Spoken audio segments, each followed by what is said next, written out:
Guys, Will here with W.T.F Car Reviews, and today we're going to be reviewing this all-new 2023 Hyundai Elantra Hybrid Blue. And before we start, I'd like to give a huge thanks to Eli and the rest of the management and staff here at Brandon Hyundai in Tampa, Florida for making this review possible. I'll leave a link to their inventory below, and if you're in the market for a new car or truck in the Tampa area, I would definitely recommend checking these guys out. And as most of you guys probably know by now, the Elantra has been Hyundai's compact sedan since 1990. That's when the first generation was released. The 7th generation that you see here was released for 2021, and brought alongside that 7th generation Elantra is the hybrid trim level. So the hybrid is actually available in 2 different trim levels. Here we have the blue, which is the base. You could also upgrade to the limited for about $6,500 additional dollars, but both trim levels for the hybrid come equipped with the same 1.6 liter 4-cylinder, made it to an electric motor, cranking out 139 horsepower, 195 pound-feet of torque, made it to a 6-speed dual clutch and front-wheel drive. You can expect really good fuel economy, so 53 in the city, 56 on the highway, 54 combined MPGs for the blue. The limited weighs a little bit extra, so you don't get quite as good a fuel economy, but it's still fantastic. You get 49 in the city, 52 miles per gallon on the highway, 50 combined for the limited. The blue is basically like an SEL gasoline engine for the Elantra, only costing a couple $1,000 more. We get the same 16-inch alloy wheels, auto projector headlamps, cruise control, hands-free trunk, dual zone automatic climate control, smart access with push button start, 8-inch touchscreen, wireless Apple CarPlay and Android Auto, which we actually don't get on the limited trim. The blue is also loaded with safety features. We get blind spot monitoring, rear cross traffic alert, auto emergency braking, safe exit warning, lane following assist, and lane keeping assist. So very good value considering a base price of $24,400. What do we get for the money? Let's jump right in. So up front, you notice your typical Elantra front end styling, blacked out grille, auto projector headlamps with a daytime running strip right outside of it. We'll start this car up in a few minutes and I'll show you guys the daytime runners. They're not full LEDs for the headlamps, but the daytime running strips are LED. Functional airflow in both of the corners for the front, and you can get a good look at the radiator. But other than that, pretty basic for the design. I like how the Elantra has that triangle shape that leads directly towards that grille area and how it continues all the way out to the bottom. Pretty aggressive little shark fin styled front end splitter. The wheel and tire setup very similar to what we would get from the SEL. We get these fully blacked out 16-inch rims wrapped in Kung Ho Solus tires, dimensions being 205/55 R16. Best all season setup, but with only 139 horsepower, 195 pound-feet of torque, it should put the power down relatively well. I'm liking how there's no plastic cladding. Everything's body color with this very beautiful red paint color. Hopefully you guys can pick it up. It's a very subtle metallic. It kind of looks like a flat red paint color, but it does have some metallic in it. The mirrors are folding, two-tone contrast with the red and black, full blacked out for the window trim. No shiny chrome anywhere on this car.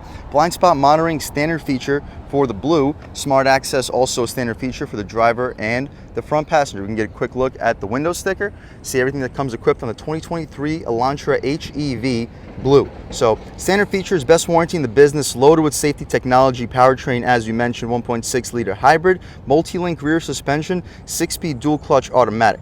You can pause, take a look at all the rest of the features. We do have a couple of options such as the floor mats, cargo neck tray, and the rear bumper applique. After an $1,100 destination charge, total price is sitting a tick under $26,000. So very good value considering the fuel economy too. 54 combined MPGs, 53 city, 56 on the highway. Out rear, same wheel and tire setup. I'm liking those black rims.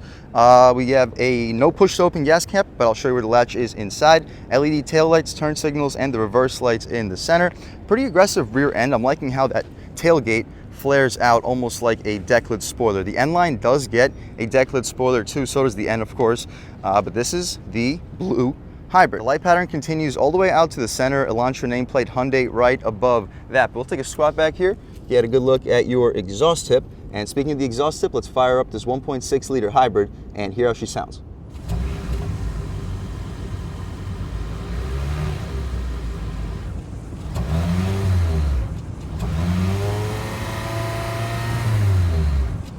All right guys, that was of course the sound of the 1.6 liter hybrid system cranking out 139 horsepower, 195 pound-feet of torque, enough to get this 3,300 pound sedan to 60 around 8 seconds, so certainly not the quickest, but as you'll see once we take it out for a drive, it does have a pretty solid amount of low-end punch. You can of course take a look at your battery right next to your motor, but we can shut this thing right up, take one more step back. Hopefully now you can get a good look at those LED daytime running lights. They don't quite look like the Sonata's daytime running lights, but they still are a very signature Hyundai sedan light pattern. The interior, pretty basic. This is based off of technically like the SEL Elantra trim. So up top, hard plastic, middle portion is also hard plastic, but we do get a padded armrest. It's not very softly padded, but it is padded. Auto one touch for the driver, power windows for the rest of the passengers, four-way adjustable mirrors, 2 speakers on the door panel. This car has a 6-speaker sound system, a little bit of storage, more storage beneath. You could probably shove a foot-long in there, and a 12-ounce water bottle. The seats are cloth, but they have decent amount of support. They're manual seats for the recline, drop, lift, and slide function underneath. As far as the interior in general, before that, trunk release and gas cap release. The interior, we'll check it out. So first thing we notice is the steering wheel. It is pretty thick, not the thickest. The AC is currently not on for some reason. Interesting. But okay, we got it taken care of. The 993 is nice. Again, it's not a leather wrapped steering wheel. You get a leather wrapped steering wheel on the Limited, which we will check out on this channel for the next review. But still a nice steering wheel. The horn, pretty aggressive sounding horn. People should definitely be getting out of your way. I like the location for the spokes, so you have your hands on the armrest and you get a 6 o'clock spoke too. Volume skip, voice commands, AM, FM, Sirius. You can answer and hang up your phone calls. On the right side, active steering, lane keep assist for the cruise control too. And this adjusts your little infotainment cluster. Speaking of that, we're currently looking at the vehicle being turned off. Accumulated info, drive info, digital speedo, drive mode selector, energy flow, engine temperature, and average fuel economy. We also get our advanced safety features. We get the attention level and tire pressure, you can see at all times. Overall settings, driver assistance, lights, door, sound, convenience, service interval, theme selection, and other, as well as the overall factory reset. My personal favorite to look at all times will probably be the digital speedometer, so we'll leave it there. In the center we have a 160 mile/hour speedometer. Obviously this Elantra is not going anywhere near that quickly, but it's still nice to get a pretty high moving speedometer. Fuel gauge beneath that, EV power to the left, charge, eco, and power. The engine just turned on. Hopefully you guys heard it. The stocks have a very satisfying click to it. Auto headlamps, auto high beams, no rain sensing wipers, but the intermittent function is right there in the center. To the left of the steering wheel, interior lighting, 12-volt battery reset, lane keeping assist, and traction control you can disable for one reason or another. Tilt and telescoping steering wheel. It doesn't quite telescope as far as I would like. My feet are perfect distance right now from the pedals, but my hand feels a little bit far away from the steering wheel. Dashboard is rubberized. It's not soft touch for the driver's area, but it's a little bit soft touch for this area for the passenger. That's a nice touch. Hard plastic for where your knee will often hit. This material is hard plastic too. There's a decent amount of hard plastics in this car, but it's still an economy vehicle, so it's to be expected. As you guys know by now, this bar is intrusive for certain activities. Heated seats for the front. No wireless charging pad. That's available on the higher trims. Dual zone automatic climate control, engine start stop, and I like how the air vents continue all throughout. Very Civic-esque. The 8-inch touchscreen, you guys can see it has Apple CarPlay, Android Auto, no navigation, but you can of course set that all up through your phone and mirror to the screen. The setup settings, we can check them out. A little bit of a delay, sound, connections, display button, general, BlueLink, Wi-Fi, and the climate can be adjusted through the touchscreen. General settings, a little bit of a delay again, but you guys can see everything that can be potentially adjusted. My personal favorite to look at all times would just be this home screen. The gear selector controls this 6-speed DCT transmission. Backup camera, it has actually surprisingly good resolution. I wasn't expecting it to have such a good resolution with Hyundai's old touchscreen design. We get guidance lines and trajectory. No parking sensors, but wouldn't really be expected on a blue trim level. Throw right back into park. We also get manual shift controls in the improper directions to upshift and downshift. Drive mode select, we have normal, sport, and smart. We'll start the review off in normal, transition into sport, and see what the differences are. Parking camera you can access at all times. Electronic parking brake with auto hold. A little bit of piano black surrounding your surprisingly large cup holders. I'd expect you to fit 20 ounces in there. The center console is pretty softly padded. That is nice. The space is impressive. I'd expect you to fit a 6-pack in there with no problems at all. The glove box, pull the latch, it's not damped or lined with felt, but it's large. I'd expect you to fit 25 plus license plates, maybe a second pair of shoes if you're under a size 10. Pretty thin frame for the rear view mirror. It's not frameless, but it's basically frameless. You can dim it by pulling this flappy thing back and forth. Interior lights appear to be LED. That's also nice. And you can access all the interior lights with this button. But that's about it for the front seat of this all-new 2023 Hyundai Elantra Blue Hybrid. Let's check out the back seat real quick, see how much space is offered back there. as well as the overall quality of those materials. So out rear, up top, hard plastic for the entire door panel. We don't even get a padded armrest. Aluminum grab handle, massive cup holder though. You're fitting a big gulp in there. Speaker on the door panel. The seats are of course still cloth. Padding doesn't continue out to the door frame, but I'm a little bit over 6 feet tall sitting behind my seat settings, and I still have plenty of space. So I have about 3-4 inches of overall knee room, plenty of room for my head. I'd say at least like an inch, maybe 2. No air vents, unfortunately. I kind of would wish to see air vents, but we'll see how it is in the Limited. We don't get any mat pockets or cargo nets back here either. The interior light is an LED, or at least it appears to be so. We don't get a center cubby, unfortunately, but what you see is what you get. You'll fit 3 people across. Unfortunately, we have a center hump, which is going to take up some of that center passenger's foot space, but throw the smaller people in the center. Adults in both corners should be more than comfortable. That's about it for the interior. Let's check out the trunk real quick and then take this 2023 Elantra Hybrid out for a drive. To open up the trunk, there's a button underneath the Hyundai badge, and it shoots open a little bit. We get a cargo net. You can throw some grocery bags in there, not have to worry about them flying around. Wheel well cutouts so you can throw some golf bags horizontally, which is also appreciated. The depth is solid. I can't reach the second row seats, so pretty deep. And some secret storage shows us our spare tire with some more secret storage surrounding it. But anyway, we can shut this trunk right up, take one more step back, get a look at this car's exterior styling one last time. And it's a nice looking car. This red metallic paint color is also beautiful, and it's nice that we don't have to pay any additional charges to get it. But that's about it again for the inside and outside of this 2023 Elantra Hybrid. Let's take it out for a drive. All right, guys, now we're just about seeing everything we need to see with the inside and outside of this all-new 2023, I apologize, Elantra Hybrid Blue. Let's take it out for a drive. And first thing I notice is the throttle isn't very sensitive. You do have to lean into the gas pedal a little bit to really get this thing moving. And as soon as you get the chance, we'll take a step out right here. Looks like we got the chance. About third throttle.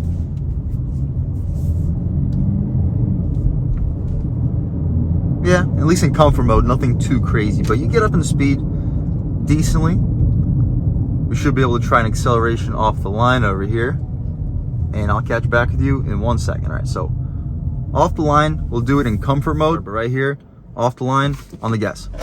Okay. Wow. Yeah, that felt decent. This feels noticeably quicker than just a regular Elantra with the 2-liter 4-cylinder. It's surprisingly quick. I can see 0 to 60 maybe happening quicker than 8 seconds. Not bad. But again, the steering wheel feels a little bit far away from me. I kind of wish that it telescoped a little bit more. Again, though, about half throttle. Okay. Yeah, it definitely picks up speed well. Torquey motor, and up top, it still continues to have a little bit of punch. As far as handling, we'll try it out in sport mode. Throttle gets more sensitive. Steering doesn't really change up much. Maybe gets a tiny bit heavier. Ride quality, it's good. It's not great, but it's good ride quality. Throw it in a little quicker than we should. Yeah, the steering does get a little bit heavier in sport mode. We'll have some massive bumps over here. See its composure. Not bad at all. The brakes are fantastic. Obviously, the regen braking helps a lot when it comes to the brake feel, but as soon as you touch that brake pedal, you are slowing down quickly. But we'll let this car or truck pass us, and we'll try another acceleration off the line, this time in sport mode. All right, sport mode on the gas. Nice.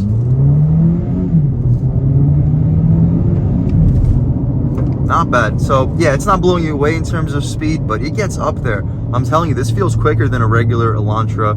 Obviously, it's not going to be as quick as an N line, or obviously not as quick as an N, but for a hybrid, it feels surprisingly quick, and you're getting 50 miles per gallon in this thing. 50. Throwing it in a little quicker than we should. The body roll stays limited. You feel a little bit, but really not a lot. Not as much like mid-range torque compared to like a turbocharged, like the N-Line. N-Line definitely has a lot more mid-range, but down low feels almost similar. They have the same torque numbers. Both the N-Line and the hybrid both have 195 pound-feet of torque.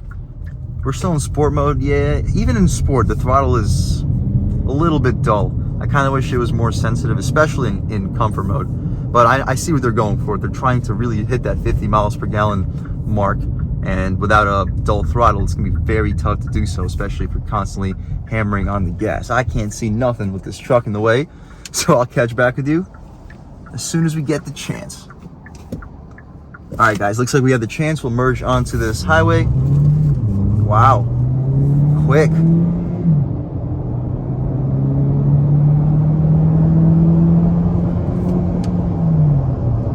Yeah, it definitely gets up in speed. Merging onto like the highway, yeah, the cars aren't like flying by you. I kind of wish it was a little bit quicker for situations like that, but what are you gonna do? Cruising along at the highway speeds, it's pretty quiet in here. You hear a little bit of like the wind noise going on, but really nothing unbearable.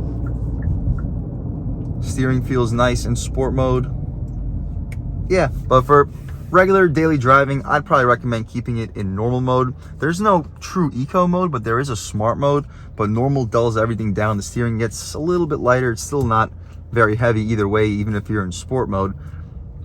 But normal mode makes everything a little bit lighter. The throttle, way less sensitive, actually, significantly less sensitive. I think normal mode just keeps us in the electric mode a little bit longer. Sport activates the gas engine a little bit sooner compared to normal, but you guys get the point. Obviously normal is going to be the daily driving mode, where a sport will be if you want to have some fun in the twisties. Hopefully we make this light. Come on, come on, come on. Nice. But overall, this is a nice car. Yes, we are going to get a lot of plastic steering wheel, but it's soft plastic, a little bit of padding for the dashboard, but other than that, most of the materials are just hard plastic.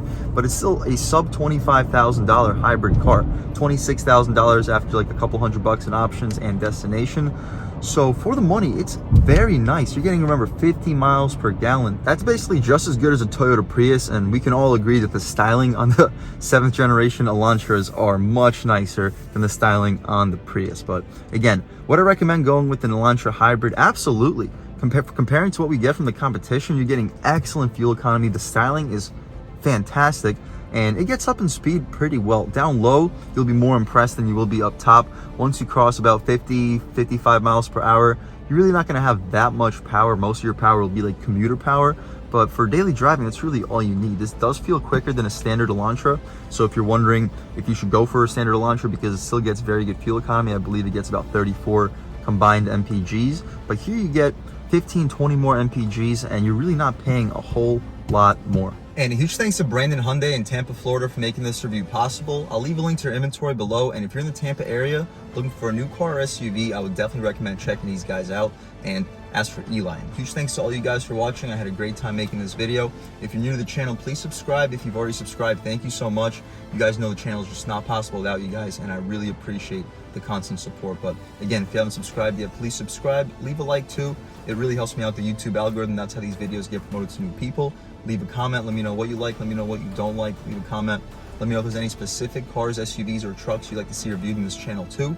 And I'll definitely try to get those videos for you as soon as possible. Other than that, again, thank you guys so much for watching, and I hope all of you have a great day.